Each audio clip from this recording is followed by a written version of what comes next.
What is going on, nerds and nerdettes? It's your boy Stevie B back with what this channel is about, comic book content. That being said, I do have a haul video. It's a small one, but I got a couple really good books in here. Can't wait to show you. But that being said, what is in the news today? Well, in the vein of keeping it comic book related, we'll just talk about what's in the comic book news today. As it turns out, the writer for the Volume 2 of Red Hood #1, Gretchen Thelker Martin, has been terminated from DC Comics, and deservedly so. So there will not be a Red Hood #2 or any further issues. So the Red Hood #1 comic is blowing up on the secondary market, and people are paying $25 to $40 for a copy of that. And you can't buy one at your LCSs. They're sold out everywhere.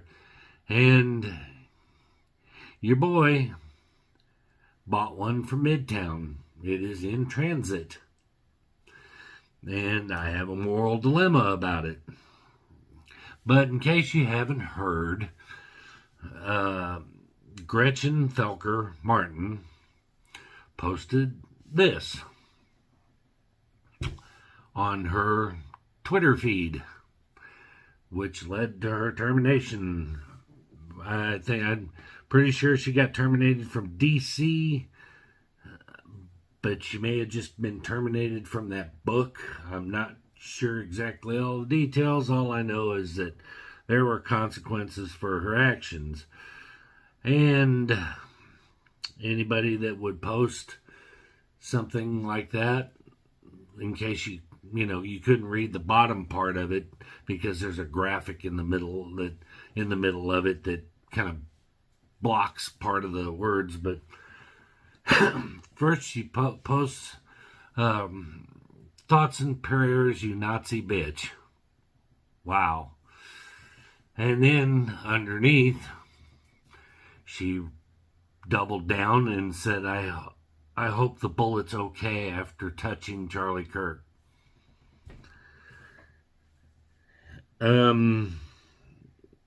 As you know, I went on a little tirade about the whole Charlie Kirk's shooting, and it was because of comments like that that set me off and pissed me off. If you want to watch that, check out my other channels. My other channel, the Y-Files. There's a link in the previous video, my I'm sorry video, because I do apologize for airing my frustration and anger out on my comic book channel. But since this is comic book related, I thought it was appropriate to bring it up. But who is Gretchen Thelker Martin? I had never even heard of her. Well, this is her right here. Checks out, right? she ticks the boxes. That's all I'm going to say. Excuse me. But that being said, I have I have is a moral dilemma now. That book is in transit. I don't have it in my hands, but it is in the mail in Kansas City, I believe. So I probably will get it Monday, if not Saturday. I don't know what to do with the book. I honestly don't know what to do with the book, because I certainly don't want to support a vile human being like that is. And I certainly don't think that I could sell it on Instagram, because I think if I posted it on Instagram, the comments would crucify me on both sides of the fence for trying to profit off of it, or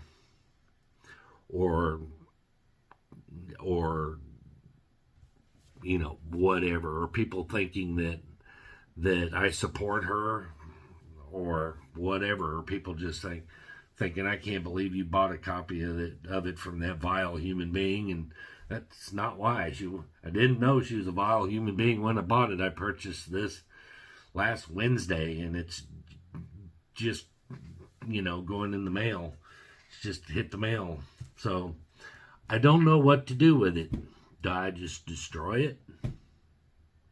I don't know. Let me know in the comments. Help me out. Tell me what you think I'll do. I'll tell you what. The most popular comment, that's what I'll do with it. I'll let you guys decide for me. That seems to be the vein of what we do these days. We let people make our decisions for us. Tell us how to think. But anyway, we're going to talk about comics.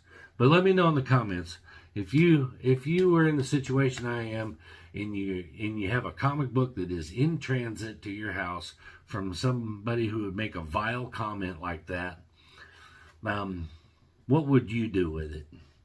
And I'm legitimately curious to hear your answers and hear your suggestions.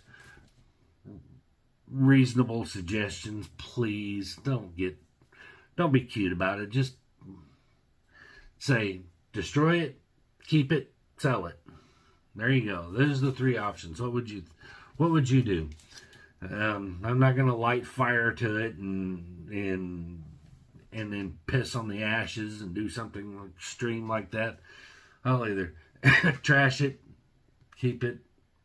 I just don't know that I could sell it without a lot of blowback. But anyway, let's get on with the haul, shall we?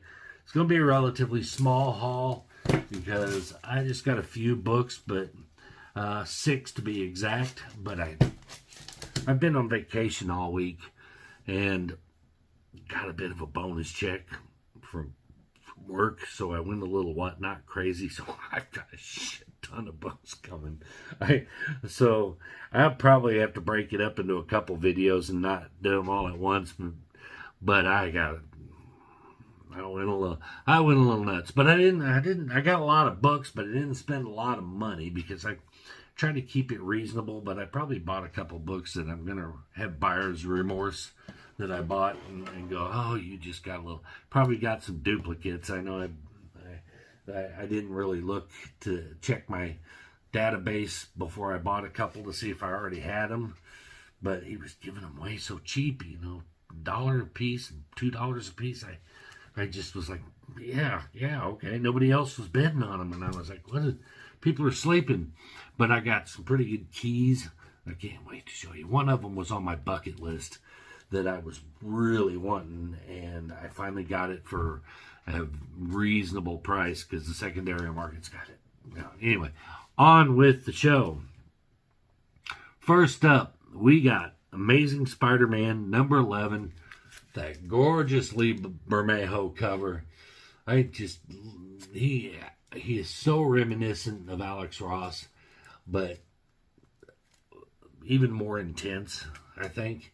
And I just love his covers. Love his covers. But I did buy this because this is the first appearance of Simbi, or it's a first or second cameo or something. I don't know exactly when the first full appearance. But Simbi's cool. I want a Simbi.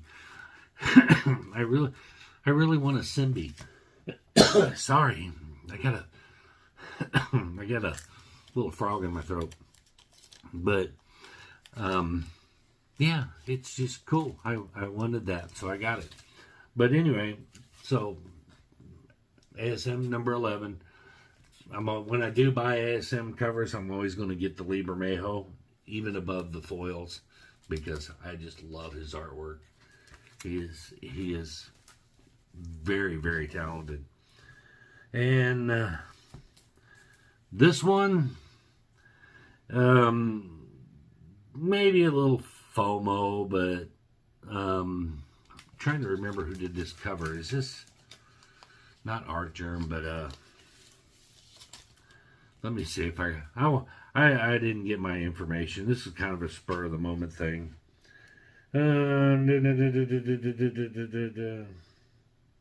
Oh, oh, there. Why is DC doing this? This is driving me nuts. I hate it because, um, it's fooled me already once. I thought I got a double cover when I bought a foil. Where is the? I don't know. Maybe I should just shut up and show the book and move on. Oh, here we go. But I'm there. Variant covers. I think it's Dell'Otto. I'm pretty sure this is a Dell'Otto cover, even though the inside says cover artist by Jorge Jimenez. I don't believe it's Jorge Jimenez. I think this is Dell'Otto. I just couldn't remember. I'm pretty sure that's Dell'Otto. But anyway, interaction in the comment section. Batman #1. Yeah, I'm going to get a Batman. I'm going to get a #1 Batman regardless. Not so much FOMO. It's just because it's a new #1 and I wanted it. I'm not sure if there's a first appearance in here or any key. I haven't even sealed these. That's the good thing about coming from Midtown Comics is they come in the resealable bags, so I don't have to rebag and board them. So some people don't like the resealable bags. I love them. I think it eliminates that tape pull. But at any rate, I love that. That Dell'Otto cover is sick anyway. And so I picked it up. Speaking of Red Hood, Batman #635, the first appearance of Jason Todd as Red Hood. The foil facsimile. I will hold on to this one. But you know I love my foil facsimiles. You'll have to pardon me while I peel and seal on these while we're talking. But at any rate, I'm going to get the foil facsimiles. And I do not. This is one of the books that I don't have in my collection. Well, the original anyway. And I wish I did. I'd love to have that one. The first appearance. I got the first appearance of Jason Todd and all them other keys, but I don't have the first Jason Todd as Red Hood. And I let it get away from me. You ever see a comic and you go, yeah, I want that, but not right now. I'll wait. And then you wait, and then the damn thing gets up over $100, and you go, shit, should have got it when it was 20. That was one of them. Next up, I had to get it because who didn't love Spider-Man the animated series and stuff? But this was based on that, and this is Spider-Man 94, #1. Let's get love the animated series style artwork, Venom in the background. How do you not love that? That is badass.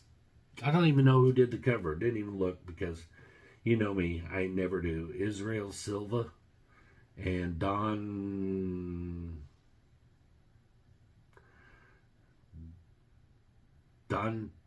Tim? I don't know, but I can't read it very well.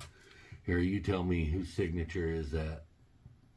My lighting in here is terrible. I realize that. I need to figure out something. I have a ring light, but for some reason the ring light just absolutely drives me up the wall. And I'll show you why. Because, God, I'm blind. But yeah, I got the lighting. There, now maybe you can see. But that signature is. We'll do the last part of it with the ring light on. But the reflection in my glasses just absolutely drives me nuts. But what do you guys think? Look better with the light on? With the ring light? Or look better without the ring light? Whatever. Alright, and then my two little eBay pickups that I got. I couldn't wait. I got one of them for $5. I was stoked. And this one I actually got, I think, for $5 too. I think I got them both for $5. And one of them is one that's kind of hot list right now. But the first one I didn't get, or I got because it is another Jason Todd key. The foil made me go back and say, which other Jason Todd keys do I have? And I didn't have this one, and it's such a badass cover. It's Jim Aparo, so gotta love it. But this is the first team up of Nightwing and Jason Todd Robin, Batman 416. If you guys like it better with the ring light on, then I will try to deal with the brightness of it in my face and the reflection in my glasses, and we'll just see. I keep wanting to move my head up and get that reflection out of my glasses. Then I'm not looking at the camera. Or if I look down, then it looks like I'm scowling. But if I don't look right at the camera, but God, I love that cover. How did I not have this in my collection for the price that it is? It's not, and it's a newsstand. Great condition too, really good condition. So I'm happy to get that. And last but not least, he even shipped it in Mylar with a full back for $5, I think. That was what I paid for it. But this one's kind of blowing up on it's on the hot top, or the top 10, or the hot list for why do I have such a hard time remembering the name of the app? But collector app. What is it? God dang it! I never talk about it. I just use it, and then I forget the name. But anyway, this is the first appearance of Lex Luthor's war suit. So it's Action Comics 554, the 45th anniversary issue. Key collector. Thank you. It just popped in, but it's a, and that's not why I bought it.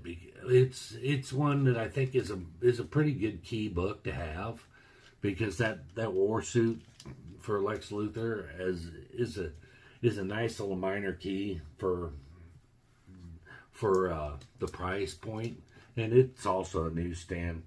So Bob Kane cover, cool. But so that's why I picked it up, not because, Key Collector told me to. I don't buy my books based on what Key Collector told me to, but I saw it on their hot 10 list, I think, and I thought, I don't have that one. I said, that's a low price key book that would be a good one to add to my collection.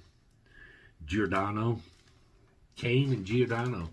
But I mean, I'm not in love with the cover. I don't love the artwork that well, but it's a yellow cover, and this thing's in really great condition. I mean, if I were a grading kind of guy, I think I would press this one, clean and press this one, and probably get a good 9.6 out of this, 9.4 to a 9.6, without opening it up and checking the interior and stuff. But great book. But that is my haul for today, and my little mini rant. I'm trying to keep positive. I'm really trying. There's a whole lot going on in the world in the last couple days that it has just infuriated me, with the school shooting, the senseless violence that's just happening in the world, and it's kind of bringing me down, because I've been kind of in a funk about it, and I don't know why it's getting to me, but it just does. I guess you're not human if the senseless violence and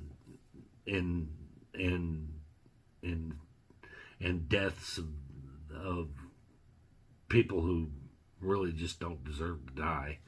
I mean, the school shooting that we just had in Colorado, the girl that brutally murdered on a train and stuff. It's just it's all coming out, and my wife, I call her my wife because we've been together for so long, we might as well be married. But her aunt just passed away today, and I wasn't here when she got the news. I was at lunch with my mother, so I feel bad that I wasn't there for her when she got the news, and she's at work now, and so I feel bad for her. I've met her aunt, and she was a wonderful person, and then it's tragic, but just a lot of needless violence and death in the world today, and it's kind of brought me down a little bit. So I'm sorry if I don't seem as, as energetic or as myself, as usual on this video. I'm just kind of down, but I'm trying to keep it positive. I will be okay. I will survive it, and I will I'll get over myself and be a little more upbeat in future videos, barring no more violence, people. God, what is wrong with people? What is fundamentally wrong with everybody? I saw a 9/11 kind of post, and it made sense. And I'm going to leave you with this quote because it's a positive one, and I think it speaks volumes. If you want to honor the memory of the people who lost their lives in 9/11, then we need to go back to acting like we did on 9/12. Peace.